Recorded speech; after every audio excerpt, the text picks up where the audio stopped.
Holidays-nale, adu namma GT Holidays da. GT Holidays, South India's #1 travel brand. You know you are special when you're with GT Holidays.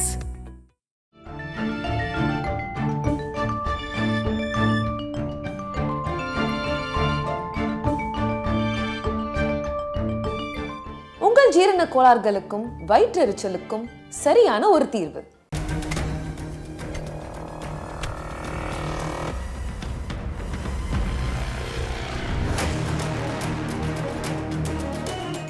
கதை கேட்கும்போது ஒரு இன்வால்மெண்ட்டில் ஒரு சில scene director ஒரு கதை சொல்கிறாங்க அப்படின்னா சுற்றி இருக்கவங்க இதை இப்படி பண்ணலாம் அப்படி பண்ணலாம் அப்படின்னு சொல்லிட்டு அந்த சீனுக்குள்ளே இன்வால்மெண்ட் கொடுப்பாங்க.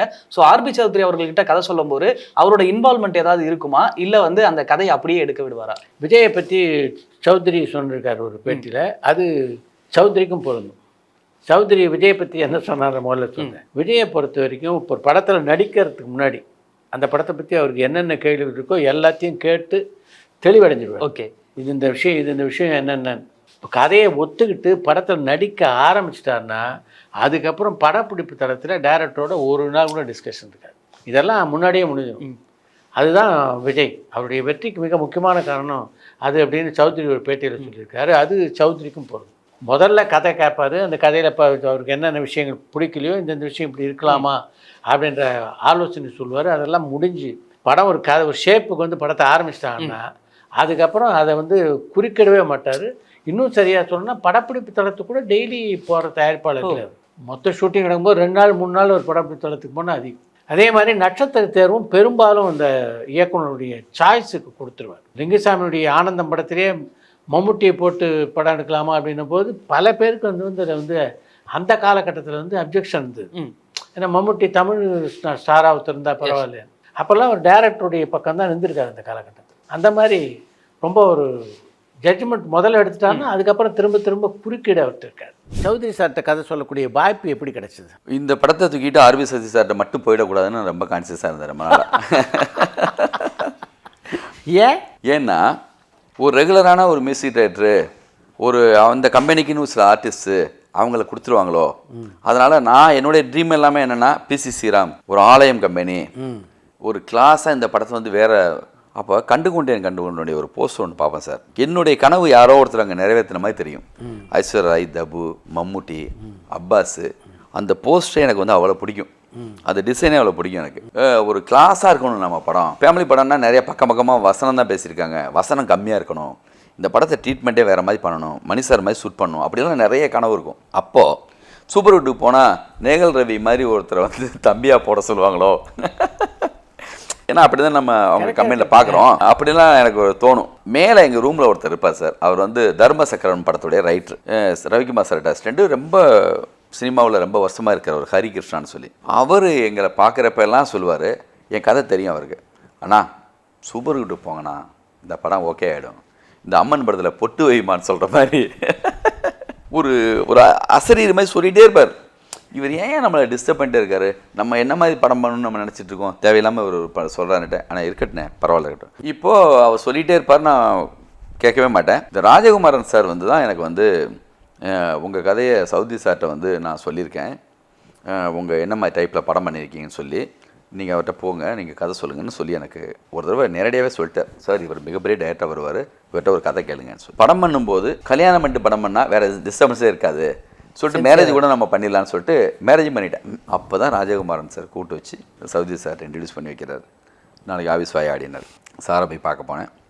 அப்போ சீனிவாசன் சொல்லிட்டு அவங்ககிட்ட ஒருத்தர் இருப்பார். ஏதோ ஒரு அடைமொழி சொல்லி அவர் பேர் வரும், வீட்டு பேர் சொல்லி ஒரு பேரோட சீனுன்னு. அப்போ அவர் கதை கேட்பார். அப்புறம் அவர்கிட்ட கதை சொல்ல சொன்னார். அவர் தான் முதல்ல உட்காந்து கதை கேட்குறாரு. கேட்டு அவர் பிடிச்சி போய் சார் நான் கேட்டுறேன், அவன்கிட்ட ஸ்கிரிப்ட் வச்சுருக்கியா கேட்டார். மொத்த ஸ்கிரிப்ட் பைண்ட் பண்ணி பக்காவாக இருக்குது. அப்போ கதை எப்படி சொல்லுவேன்னா, தூக்கத்தில் எழுப்பி தட்டி எழுப்பினா கூட மொத்த கதையும் வரும். ஏன்னா 1000 பேர்த்தையாக சொல்லியிருப்போம். இப்போது சௌத்ரி சார் ஸ்கிரிப்ட் வாங்கிட்டு படிச்சிருக்கார் சார். அவர் ஃப்ளைட்டில் போகிறப்பே படிச்சிடறேன்னு வாங்கிட்டு போனவர் படிச்சுட்டு திரும்பி உன் கதையை படித்தேன் நல்லா இருக்கேன்னு சொல்லிட்டு பாயான்னு கூப்பிட்டு கதை கேட்டார். ஃபுல் கதை சொன்ன உடனே ரொம்ப அவருக்கு பிடிச்சி போய் ஸ்டார்ட் பண்ணலாம். அப்புறம் திருப்பூர் சுப்பிரமணியன் சார் ஒரு தடவை வந்தார். வந்துட்டு யார் யார் பிரதர்ஸ்ன்னு கேட்டோன்னே மம்முட்டி, முரளி, அப்பாஸு, இந்த ஷியாம் கணேஷ் லிஸ்ட்டு சொன்னோன்னே, என்னங்க இது எல்லாமே ஒரு அப்பாவுக்கு பிறந்த பசங்க மாதிரி இல்லையே, வெவ்வேறு ஸ்டேட்லேருந்து இறங்குறீங்க, என்ன காம்பினேஷன் போடுறீங்க அப்படின்னாரு. எனக்கு கதை மேலே இருக்கிற அபரிவிதமான நம்பிக்கையில் நான் சொல்கிறேன், இல்லை சார் நீங்கள் படமாக பார்க்கும்போது தெரியவே தெரியாது, அப்புறம் வந்து அது கரெக்டாக தான் சார் வரும், எங்கள் வீட்டில் அப்படி தான் சார் இருப்பாங்க, எங்கள் சின்னண்ணன் அப்படி தான் இருப்பார், நானும் என் தம்பியும் கொஞ்சம் வேறு மாதிரி தான் இருப்போம் அப்படின்னு சொல்லிலாம் ஓகே பண்ணி, அப்போது சவுதி சார் சொல்லிட்டார், அவன் கான்ஃபிடண்ட்டாக இருக்கான், அவன் விட்டுரு. அவர் மாதிரி வந்து ஒரு டைரக்டரை நம்புகிற ஒரு டைரக்டர் வந்து ஒரு ப்ரொடியூசர் வந்து முழு கதை கேட்குற, திரும்பி கேட்குற. ஒரு தடவை சொல்லிட்டோம்ல சார், இந்த மேலே வேறு ஏதோ வேறு ஏதோ ஒர்க்கில் இருப்போம். நான் அதிகமாக பயப்படுறது சார், ஸ்கூல் படிக்கும்போது எங்கள் அண்ணனுக்கு பயப்படுவேன், பெரிய அண்ணன் கூப்பிடுது அப்படின்னா எந்த தப்புலாம் மாட்டணும் ரீகலெக்ட் பண்ணி எதுக்காக ஏன் கூப்பிட்றாருன்னு பயம் வரும் சார். அங்கே போனால் ஒன்றுமே இருக்காது, டே அந்த இது கொண்டு போய் இவங்ககிட்ட கொடுத்து வந்துடு, சின்ன வேலையாக இருக்கும், இதுக்கு தானா நம்மளா கமிட்டாக பார்த்தோமே, அது மாதிரி இருக்கும். அதுக்கப்புறம் லைஃப்பில் சவுதி சார் கூப்பிட்றாருன்னு சொன்னோன்னே வேறு ஏதோ ஒர்க்கில் இருப்போம்ல, எங்கே விட்டுருப்பாரு, படத்தை நிறுத்திட்டு போகிறாரா, இது சரியில்லைங்க போகிறாரா, ஷெட்யூல் போட்டோமே அது நம்மளுக்கு வீக்குன்னு நினைக்கிறாரா, நம்ம எடுக்க தெரியாதுன்னு நினைக்கிறாரா, 100 அந்த படி இறங்கி வரப்போ 1000 ஓடும் சார். உள்ளே வந்தோடனே உட்காரையா சொல்லிட்டு அவங்க ஃப்ரெண்ட்ஸ் யாராவது புதுசாக வந்திருப்பாங்க, தெரியலையா சார் சொல்லு, மறுபடியும் கதை கேட்பார். தடவை கதை கேட்குறப்போ எந்த இடத்துல கண்ணீர் விட்டாரோ அதே இடத்துல மறுபடியும் வரும். அவர் ஜாயிண்ட் ஃபேமிலியிலேருந்து வந்ததுனால அவரும் அது மேலே வந்து அப்படியே கண்ணை தொடச்சிட்டு அப்படியே கேட்பார். அவ்வளவு தூரம் இருப்பார். எப்போதுமே வந்து ஒரு ப்ரொடியூசர் என்ன பண்ணுவாங்க அப்படின்னா, ஒரு டேரக்டர் வந்து படம் ரிலீஸ் ஆகுது தமிழ் சினிமாவில், அவங்களோட முதல் படம் ரிலீஸ் ஆகுது அப்படின்னா, எங்கே இருந்தாலும் அந்த பையனை தூக்கியா, அடுத்த ப்ரொடக்ஷன் வந்து நம்ம இந்த பையனை வச்சு தான் பண்ணுறோம் அப்படின்னு வந்துட்டு பெரும்பாலான ப்ரொடக்ஷன் கம்பெனி ஹிட்டான டேரக்டரோட தான் வந்து ட்ராவல் ஆவாங்க. ஃபஸ்ட்டு ஒரு கதை சொல்கிறாங்க அப்படின்னா வேற ஏதாவது நீங்கள் பண்ணிட்டு வாங்க, அப்புறம் நம்ம ப்ரொடக்ஷனில் பண்ணலாம் அப்படின்னா பெரும்பாலான தமிழ் சினிமாவில் வந்து இப்படி தான் நடந்துகிட்டு இருக்கு. ஆனால் இவர் நீங்கள் இப்போ முதல்ல சொன்ன மாதிரி 17 டேரக்டர்ஸை வந்து அறிமுகப்படுத்தியிருக்காரு. ஸோ இதுக்கு என்ன காரணம்? அதுக்கு முக்கியமான காரணம் என்னென்னா அவருடைய முதல் படம். ஓகே, அதுதான் நான் நினைக்கிறேன். சென்டிமெண்ட்டாக எப்போவுமே ஒரு ஃபஸ்ட்டு படமே வந்து பெரிய கதாநாயகர்கள் இல்லை, பெரிய இயக்குனர் இல்லை, ஒரு புதுமுக இயக்குனர், அவரை வச்சு ஒரு படம் அந்தளவு வெற்றி பெறும்போது அந்த ஃபார்முலா நல்லா தான் இருக்குது. அந்த படம் வெற்றி அப்படிங்கும்போது அதே தொடர்ச்சியாக பயணம் செய்யலாம் அப்படின்னு தான் முடிவெடுத்தார். 2வது படமே பார்த்தா புரியாத புதிர், KS ரவிக்குமார் அறிமுகப்படுத்தினார். அந்த படத்தை பற்றியும் KS ரவிக்குமார் ஒரு நல்ல இன்சிடென்ட் சொல்லியிருப்பார். அந்த படத்தினுடைய திரைக்கதையை வந்து பண்ண சொல்லி ரவிக்குமார்கிட்ட சொல்லியிருக்காரு சௌத்ரி. இவர் என்ன நினச்சிருக்காரு, யாரோ டைரக்ட் பண்ண போகிறாங்க.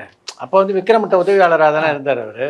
அதனால் நமக்கு வந்து இந்த ஸ்க்ரீன் பிளே நாலேஜ் இருக்கிறதுனால ஸ்க்ரீன் பிளே பண்ண சொல்லியிருக்காரு, நாம் ஸ்க்ரீன் பிளே பண்ணி கொடுத்துருவோம் அப்படின்னு சொல்லிட்டு ஸ்க்ரீன் பிளே பண்ணி சௌத்ரிகிட்ட சொல்லியிருக்காரு. ரொம்ப நல்லா இருக்கியா, ஃபஸ்ட் கிளாஸ், சரி ஓகே சார், என்னுடைய பணி முடிஞ்சது, இதை டைரக்ட் பண்ணுற விட்டு இந்தந்த விஷயம்லாம் யார் டைரக்ட் பண்ண போகிறா, நீ தான் டைரக்டர்னு ஷாக்கு.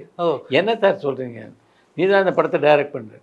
ஆனால் அந்த இடத்துல வந்து KS ரவிக்குமாரை பொறுத்த வரைக்கும் என்னென்னா, இந்த சப்ஜெக்ட் மிகப்பெரிய வெற்றி அடையாது அப்படின்ற ஒரு இது தோணுது. ஓகே, ஏன்னா அது ஒரு சஸ்பென்ஸ் த்ரில்லர் தான். அந்த எலிமெண்ட் முதல்ல பார்க்குறவங்க தானே த்ரில் இருக்கும். தொடர்ந்து படம் ரிலீஸ் ஆகிடுச்சுன்னா அந்த த்ரில்லு முடிஞ்சதில்லை. அதனால் பெரிய வெற்றி அடையுமான்ற சந்தேகம் இருந்திருக்கு. அதை வந்து சொல்லியிருக்காரு சார், இந்த படம் எனக்கு தெரிஞ்சு மிகப்பெரிய வெற்றி அடையிறது வந்து கஷ்டம் அப்படின்னு எனக்கு தோணுது. அதனால் யோசிச்சுக்கேன். இதில் ரவிக்குமாருடைய நேர்மையை கூட அப்ரிஷியேட் பண்ணணும். வாய்ப்பு கொடுத்தாருன்னு உடனே படம் பண்ணுறதுக்கு துணியில் அவர். அப்போ இவர் சொல்லியிருக்காரு, எனக்கு உன்னுடைய ஸ்க்ரீன் பிளே ரொம்ப பிடிச்சிருக்கு, அதனால் படம் எடு, அதுக்கப்புறம் நம்ம பார்த்துக்கலாம், படம் சுமாராக போனாலும் உன்னை வச்சு நான் திரும்ப படம் பண்ணுறேன். அதே மாதிரி தொடர்ந்து பல படங்கள் ரவிக்குமார் வச்சு பண்ணார். அதில் பல திரைப்படங்கள் மிகப்பெரிய வெற்றி படங்களாக அமைஞ்சது. அதில் குறிப்பிடத்தக்க ஒரு திரைப்படம் நாட்டாமை. அந்த திரைப்படம் சௌத்ரியுடைய திரை வாழ்க்கையிலும் சரி, ரவிக்குமாருடைய திரை வாழ்க்கையிலும் சரி மிகப்பெரிய மாறுதல்களை உண்டு பண்ணிச்சு. சூப்பர் ஸ்டார் ரஜினிகாந்தை வச்சு ரவிக்குமார் இயக்கிறதுக்கு காரணமாக அமைந்ததுன்னு கூட நாட்டாமை படத்தினுடைய வெற்றியை சொல்லலாம். அந்த படம் ரிலீஸ் ரெடி ஆகிட்டு இருக்கு. அப்போது வந்து சௌத்ரி சார் என்னை கூப்பிட்டாரு ஒரு நாள். அவர் ஷூட்டிங்கெல்லாம் வந்து வேடிக்கை பார்த்தேன். அவர் வந்தது 2 நாள் தான் ஷூட்டிங். அந்த 2 நாளும் மழையில் நான், ஆனந்த் பாபு, ராஜா, சார்லி, பாபு எல்லாரும் உட்காந்து கிட்டாரு, அவன் தபலா எல்லாம் அங்கே இருக்கும்ல, புது வசந்த மெட்டீரியல் பாட்டு பாடி டான்ஸ் ஆடிங்க. அப்படிதான் என்ன பார்த்தாரு. ஆனால் வேற யாராவது சொல்லியிருக்காங்க. அப்போ விக்ரமன் சொன்னாரான்னு தெரில.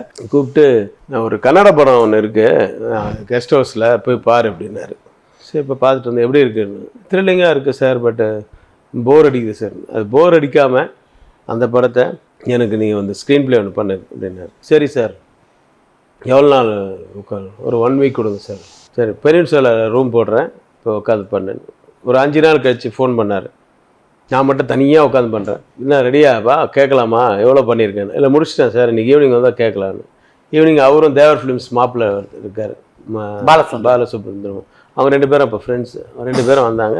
கடகடன்னு சொன்னேன், சரிப்பா நீ வந்து அந்த கதையை வந்து அதில் இன்னொரு கொலையை ஆட் பண்ணியிருக்கேன், இன்ட்ரெஸ்டிங்காக இருக்குது. அப்புறம் வந்து ஃபைட்ஸு, அந்த படத்தில் ஃபைட்டே கிடையாது, ஒரு 5 ஃபைட் ஆட் பண்ணியிருக்கேன்.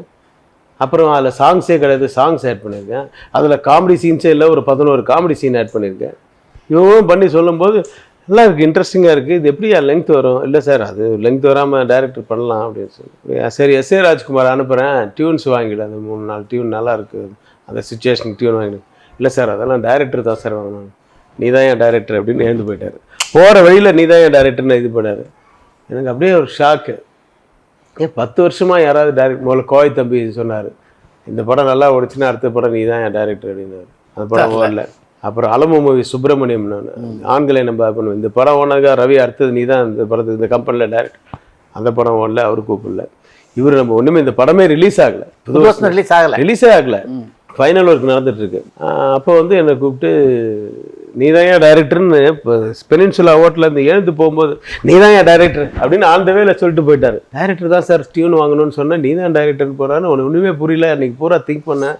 மறுநாள் காலம்புரை அவர்கிட்ட போய் ஆஃபீஸில் உட்காந்தேன். என்னையா வேறு ஏதோ தான் பேசுவார், இப்படி மீசியில் கை வச்சுக்கிட்டு, எப்படி அது புது வருஷம் எப்படி நல்லா போகுமா அப்படின்னு. சார் அந்த கிளைமேக்ஸ் ஒத்துக்கிட்டான்னா படம் சூப்பர் ஹிட் ஆகும் சார், கிளைமேக்ஸ் ஒத்துக்கலைன்னா படம் ஓடாது சார் அப்படின்னு சொல்லி சொன்னேன். ஏன்னா கிளைமேக்ஸ் தான் ரொம்ப ரொம்ப இம்பார்ட்டன்ட். அந்த 4 பசங்களோட ஒரு பொண்ணு போய் தங்குறத ஆடியன்ஸ் ஒத்துக்கிறோம், பட் அந்த மாதிரி ஒத்துக்கிற மாதிரி அவர் பண்ணியிருக்காரு அப்படின்னு சொல்லி சொன்னேன். அப்புறம் எப்போ நம்ம படம் எப்போ நீ எவ்வளோ நாளில் எடுப்பேன் அப்படின்னு. இல்லை சார் நான் பண்ணல சார் அது படம். ஷாக் கேட்டார், என்னையா சார் 10 வருஷமாக நான் அசிஸ்டன்ட் டைரக்டராக இருந்து ஒரு டைரக்டர் ஆகணும்னு நினச்சேன். சரி டைரக்டர் ஆக முடியலன்னு சொல்லி நான் வேறு ஒரு பிஸ்னஸ் ஆரம்பித்தேன். ஸோ பட் இப்போது ஒரு படம் பண்ணுறோம், முதல் படம் பண்ணுறோன்னா நம்ம அதில் நமக்காவது பெரிய திருப்தி இருக்கணும். நீ பண்ண ஸ்க்ரீன் பிளே உனக்கு படம் திருப்தியாக இருக்குது சார், உங்களுக்கு என்ன டேஸ்ட் வேணும் அந்த டேஸ்ட்டுக்கு இருக்குது. ஆனால் இந்த படம் பெருசாக ஓடாது, ஏன்னா ரிப்பீட்டட் ஆடியன்ஸ் வரமாட்டாங்க. ஏன்னா சஸ்பென்ஸ் த்ரில்லர், சஸ்பென்ஸ் ஒன்ஸ் தெரிஞ்சிச்சுன்னா ஆடியன்ஸுக்கு இன்ட்ரெஸ்ட் இருக்காது. நம்பர் 1. நம்பர் 2 அப்போல்லாம் வந்து ஃபேமிலி ஆடியன்ஸ் ரொம்ப ரொம்ப இம்பார்ட்டன்ட். லேடிஸு இந்த மாதிரி படங்களுக்கெல்லாம் வரமாட்டாங்க சார், ஒன்லி ஜென்ஸ் ஆடியன்ஸ் பார்க்குற படம் தான் இது. அப்போ அப்படிதான் எனக்கு பிடிக்கிற மாதிரி படம் எடுத்துக்கூடிய அடுத்த படம் நானே தரேன் உனக்குன்னாரு. அதுதான் சேரன் பாண்டியன். பட் இந்த படத்தை எடுக்கும்போதே உங்களுக்கு இந்த படம் பெரிய வெற்றி பெறாதுன்னு தெரிஞ்சிச்சு முதல்ல தெரியும். ஆனால் வெற்றி பெறாதனாலும் ஆனால் எனக்கு மிகப்பெரிய பேர் கிடைச்சிது. காரணம் வந்து டெக்னிக்கலாக அந்த படம் வந்து ரொம்ப நல்லா இருக்குன்னு சொல்லி முதல் படத்துல என்ன அதுக்கு ஒரு ரீசன் என்னன்னா 2.5 மணி நேரம் கதையை எடுத்து அதில் இவ்வளோ மேட்டரை ஆட் பண்ணி 4 ஃபைட்டு 4 சாங்கு 11 காமெடி சீன் எல்லாம் ஆட் பண்ணி மறுபடியும் 2.25 மணி நேரத்தில் கொடுக்கணுன்னா எல்லாத்தையும் நான் என்ன பண்ணேன், நான் டைரக்டர்னும் போது டக்குன்னு அது வேறு மாதிரி பண்ணணும்னு சொல்லி எல்லா சீனுமே ஆஃப் ஓப்பனிங் ஆஃப் எண்ட் ஆகினேன். ஒரு சீன் கூட பிகினிங்லேருந்து ஆரம்பித்து எண்டு முடியாது, எல்லா சீனுமே ஆஃப் ஓப்பனிங் ஆஃப் எண்டு. அதனால் ஒரு இன்ட்ரெஸ்ட் இருக்கும், இந்த த்ரில் இருக்கும், சஸ்பென்ஸ் இருக்கும், எல்லாமே இருக்கும். ஸோ அப்படியே இதுவாச்சு. எப்போதுமே வந்து ஒரு படம் பண்ணதுக்கு அப்புறமே வந்து அந்த படம் இந்த ப்ரிவியூலலாம் போட்டு பார்த்துட்டு கூட இருக்க அந்த டிஸ்ட்ரிபியூட்டர்லாம் என்ன பண்ணுவாங்க அப்படின்னா, நம்ம பல நேர்காணல் வந்து பார்த்துருக்கோம், படம் என்னங்க ஒன்றும் சரியில்லை அப்படின்ட்டு வந்து போயிடுவாங்க. ரிலீஸ்க்கு அப்புறமே வந்து அந்த படம் சூப்பர் டூப்பராக வந்து ஹிட் ஆகும். இந்த மாதிரி நிறைய ப்ரொடக்ஷனில் இந்த மாதிரி நடந்திருக்கு. இந்த சூப்பர் குட் ஃபிலிம்ஸ்ல இந்த மாதிரியான சம்பவங்கள்லாம் நடந்திருக்கா? நிறைய நடந்திருக்கு, பல சந்தர்ப்பங்களில் நடந்திருக்கு. திருப்பூர் சுப்பிரமணியமே நம்மகிட்ட சொல்லியிருக்காரு. பல படங்கள் இன்னும் சரியாக சொல்லணும்னா பல படங்களுடைய வெற்றியை வந்து சௌத்ரி கிட்ட சொல்லாமல் மறைச்ச விநியோகத்தில் கூட இருக்காங்க. அதை வந்து திருப்பூர் சுப்பிரமணியம் நம்முடைய பேட்டியிலே பகிர்ந்துட்டு இருந்தார். அவர் வந்து திருப்பூர் சுப்பிரமணியத்தை ஒரு முறை கேட்டிருக்காரு, எவ்வளோ அந்த படம் வசூல் பண்ணும். திருப்பூர் சுப்பிரமணியத்தை பொறுத்த வரைக்கும் பெரும்பாலும் என்ன நியாயமாக ஒரு படம் வசூல் பண்ணுதோ அதை அப்படியே சொல்லக்கூடியவர் அவர். அதனால் அவர் இந்த படம் எவ்வளோ வசூல் பண்ணும் அப்படின்னு சொல்லிட்டு இதில் வந்து அவங்களுக்கு எவ்வளோ தரணுமோ நான் இந்த அளவு தந்துறேன்னு இருக்கார். இதே விஷயத்தை இன்னொரு டிஸ்ட்ரிபியூட்டர் அவர் கேட்டபோது திருப்பூர் சுப்பிரமணியம் எந்த பர்சன்டேஜ் இந்த படம் வசூல் பண்ணணும்னு சொன்னாரோ அதில் 50% கூட அவர் சொல்லலையா. அதனால் அவருக்கு அந்த படத்தை அவுட் ரேட்டே பண்ணாமல் நீங்கள் ஓட்டுங்க நம்ம பேர்லேயே இருக்கட்டும்னு சொல்லிட்டாரு சௌத்ரி அப்படின்னு சொல்லியிருப்பார். அந்த அளவுக்கு வியாபாரத்துலேயும் ரொம்ப தெளிவாக இருந்தவர் தான் அவர். தன்னை தொடர்ந்து யார் யாரெல்லாம் நம்மகிட்ட கரெக்டாக இருக்காங்களோ அவங்களோட தொடர்ந்து பயணித்தார். திருப்பூர் சுப்பிரமணியத்தையும் உதாரணத்துக்கு எடுத்துக்கிட்டோம்னா அவரும் சௌத்ரி இணைந்து எனக்கு தெரிஞ்சு பல ஆண்டுகளாக ஒரு சௌத்ரி வந்து ஏறக்குறைய ஒரு 30-32 வருஷமாக அந்த சினிமாவில் வச்சுருக்காரு. இதில் வந்து ஒரு 20 வருஷத்துக்கு மேலாக அவங்களுடைய பயணம் இன்னி வரைக்கும் தொடருதுன்னா அதுதான் முக்கியமான காரணம். சூப்பர் குட் ஃபிலிம்ஸ் வந்து நிறைய புதுமுக இயக்குனர்கள் அறிமுகப்படுத்தியிருந்தாலும் ஹீரோஸை வந்து அவங்களுக்குன்னு ஒரு கம்பெனி ஹீரோஸ்னு வந்து இருப்பாங்க அப்படின்னே வந்து சொல்லலாம். ஸோ அதை தாண்டி வந்து அவங்க வீட்லேயே 2 ஹீரோ வந்துட்டாங்க. ஒரு பக்கம் ஜீவா சூப்பர் குட் ஃபிலிம்ஸினுடைய 50வது திரைப்படத்தில் தான் அறிமுகமானார். இன்னொரு பக்கம் ஜித்தன் ரமேஷ்னு அவங்க வீட்லேயே 2 ஹீரோ இருக்காங்க. ஜீவா எத்தனை வெற்றி படங்களை கொடுத்துருக்காரு அப்படின்னு தெரியும். இதெல்லாம் தாண்டி சூப்பர் குட் ஃபிலிம்ஸினுடைய ஒரு லக்கி ஹீரோன்னா வந்து விஜயை சொல்லலாம். ஏன்னா விஜயனுடைய திரை வாழ்க்கையில் வந்து சூப்பர் குட் வந்து மிகப்பெரிய மாற்றத்தை கொண்டு வந்தது அந்த பூவே உனக்கா படத்தின் மூலம். அந்த படத்துடைய வெற்றி பற்றி சமீபத்தில் ஒரு பத்திரிகையில் கூட பேட்டி கொடுத்துருந்தார். இந்த படமே உருவாக்கத்தில் இருக்கும்போது இந்த அளவு மிகப்பெரிய வெற்றி அடைய போகுதுன்னு யாருக்குமே தெரியாது. இவரை பொறுத்த வரைக்கும் அந்த கதை பிடிச்சிருந்து ஒரு வித்தியாசமான கதை. அது அந்த காலகட்டத்தில் விஜய் நடித்துட்டு இருந்த படங்களுக்குலேருந்து இது பார்த்தா ரொம்ப மாறுபட்ட கதை. அதன் காரணமாக தான் அந்த படம் இந்த அளவு பெரிய வெற்றி பெற்றது. அந்த படம் வெற்றி பெற்றதுக்கு பின்னால் அப்படியே நெகிழ்ந்து போயிட்டாங்கன்னா எஸ்.ஏ. சந்திரசேகரும் அவருடைய மனைவியும். சூப்பர் குட் ஃபிலிம்ஸ் வந்துட்டு சொல்லியிருக்காங்க மற்ற தயாரிப்பாளருக்கு எப்படியோ, ஆனால் சூப்பர் குட் நிறுவனத்தை பொறுத்த வரைக்கும் வருஷத்துக்கு ஒரு படம் நாங்கள் நிச்சயமாக பண்ணித்தருவோம் அப்படின்ட்டு. அது மாதிரி தான் தொடர்ந்து பல படங்கள் வந்து சூப்பர் குட் நிறுவனத்துக்கு பண்ணாங்க. விஜயோட ஒர்க் பண்ணுறதே ரொம்ப ப்ளசன்ட் அப்படின்னு சொல்லியிருக்காரு. நான் சொன்ன விஷயங்கள்லாம் அவர் சொல்லிவிட்டு விஜய் வந்து ரொம்ப disciplined person as an actor. நம்முடைய 100வது படம் கூட அவர் தான் நடிக்கணும் அப்படின்றது எங்கள் ஆசையாக இருந்தது. அவரும் உங்கள் சீக்கிரமாக 96 முடிச்சுட்டு வாங்க, 100வது படத்தில் நம்ம சந்திப்போம் அப்படின்னு தான் என்கிட்ட சொன்னார். இதுக்குள்ளே அவர் அரசியலுக்கு போயிட்டார் அப்படின்றதுனால நம்ம 100வது படம் நடக்குமா அப்படின்ற டவுட் எனக்கு இருக்குது. ஆனால் சொல்ல முடியாது, காலம் வந்து இப்படி இருக்குன்னு நம்ம சொல்ல முடியாது. இதையெல்லாம் தாண்டி மீண்டும் திரைப்படங்கள் நடிக்கிறது அப்படின்ற முடிவை விஜய் எடுத்தார்னா சூப்பர் குட் ஃபிலிம்ஸுடைய 100வது படத்துடைய கதாநாயகனாக நிச்சயமாக விஜய் தான் இருப்பார் அப்படின்னு கூட ஒரு பேட்டியில் சொல்லியிருக்காரு. ஸோ ரஜினி, கமல் இந்த மாதிரியான பெரிய ஹீரோக்களை வச்சு படம் பண்ணாததுக்கு என்ன காரணம்? வாய்ப்புகள் அமையலை அப்படின்னு தான் நான் நினைக்கிறேன். எனக்கு தெரிஞ்சு ரெண்டாவது விஷயம், இது மாதிரி இப்போ இவர் ஒரு செட்டப் ஹீரோஸோட பண்ணிக்கிட்டு இருந்தார். இதில் வந்து இவருடைய திரைப்படங்களுடைய மிகப்பெரிய வெற்றி படங்கள்லாம் பார்த்தோம்னா இது எல்லா படங்கள்லேயும் வந்து பெரிய கதாநாயகி கிடையாது. இது விஜயை தாண்டி பார்த்தோம்னா மற்றதெல்லாம் பார்த்தீங்கன்னா சாதம். ஒரு பக்கம் லிவிங்ஸ்டன் ஹீரோவை நடித்து பெரிய பிரமாமா போயிருக்கும், ஒரு பக்கம் பிரசாந்த் நடித்து ஒரு பெரிய ஹிட்டு, இது மாதிரி பல பேரை வச்சு ஹிட் கொடுத்தவர் தான். அந்த பேட்டர்னில் இவர் ட்ராவல் பண்ண ஆரம்பித்தது கூட ஒரு காரணமாக இருக்கலாம்னு நினைக்கிறேன். இதுக்கிடையில் கமல்ஹாசனோடு இணைந்து ஒரு திரைப்படத்தை உருவாக்குவதாக ஒரு காலகட்டத்தில் ஒரு ப்ரொபோசல் இருந்தது. ஆனால் என்ன காரணத்தால் அது நடக்கலை அப்படின்னு தெரியல. ஸோ நம்ம போன ஷோவில் கூட வந்து சொல்லியிருந்தோம் ஆர்பி சௌத்ரியோட பயோபிக் வந்து உருவாக இருக்குது அப்படின்னு வந்து பேச்சுவார்த்தை போயிட்டு இருக்கு அப்படின்னு வந்து சொன்னாங்க. இப்போ அது எந்த ஸ்டேஜில் இருக்குது? இது அதனுடைய பிலிமினரி ஒர்க் தான் நடக்குதுன்னு நினைக்கிறேன். இன்னும் படப்பிடிப்பு துவங்குற அந்த அளவுக்கு அவங்க போகல. இது முதல்ல பயோபிக்கு பொறுத்த வரைக்கும் அவ்வளோ உடனடியாக நினச்ச உடனே ஆரம்பிக்கக்கூடிய படம் இல்லை. அவர் பயோபிக் எடுத்தால் நிச்சயமாக ஒரு நல்ல பதிவாக இருக்கும் அப்படின்றதுல எந்த சந்தேகம் இல்லை. ஏன்னா ஒரு தயாரிப்பாளராக 7 முறை தமிழ்நாடு அரசுடைய விருதுகளை பெற்ற தயாரிப்பாளர் அவர். அதே மாதிரி 3 முறை ஃபிலிம்பேர் விருதுகளை பெற்றிருக்காரு. இத்தனை இயக்குநர்களோடு அவருடைய பயணம் இருக்குல்ல, அதுவே இப்போ அவங்கவுங்க அந்த கதை இப்போ சாய் சித்ரால் அவங்க சொல்லும்போதே அந்த நிகழ்ச்சிகள் வந்து அவ்வளோ இன்ட்ரெஸ்டாக இருக்குது நமக்கு. இது மாதிரி விஷயத்தெல்லாம் தொகுத்து ஒரு திரைப்படமாக வந்ததுன்னா நிச்சயமாக ரசிகர்கள் வரவேற்கக்கூடிய ஒரு படமாக இருக்கும். அதுக்கான ஸ்கிரிப்ட் ஒர்க்கெல்லாம் நிச்சயமாக வந்து இட் வில் டேக் டைம். அவ்வளோ எளிதில் முடியறதில்லை. அதெல்லாம் முடிச்சுட்டு ஆரம்பிப்பாங்க அப்படின்னு நினைக்கிறேன். இதுக்கு நடுவில் இன்னொரு விஷயத்தையும் சொல்லணும். நீங்கள் சொன்னீங்களே தவிர இன்னும் அதிகாரப்பூர்வமான அறிவிப்பு அதை பற்றி வரல. அது வந்ததுக்கப்புறம் தான் இதை உறுதியாக சொல்ல முடியும். சார், ஆர்பி சௌத்ரி பற்றின தெரியாத விஷயங்கள் வந்து நிறைய ஷேர் பண்ணீங்க. ஸோ இதே மாதிரி நெக்ஸ்ட் வர அறிந்து மரியாமல வேற ஒரு செலிபிரிட்டி பற்றின இன்ட்ரெஸ்டிங்கான கொஸ்டினோட வந்து மீட் பண்ணுறேன். நன்றி, வணக்கம். வணக்கம். பரபரப்பான சினிமா செய்திகள், நட்சத்திரங்களின் பேட்டிகள், சினிமா வரலாறு ஆகியவற்றை பார்க்கவும் படிக்கவும் உங்களுக்கான இணையதளம் tourantalkies.co.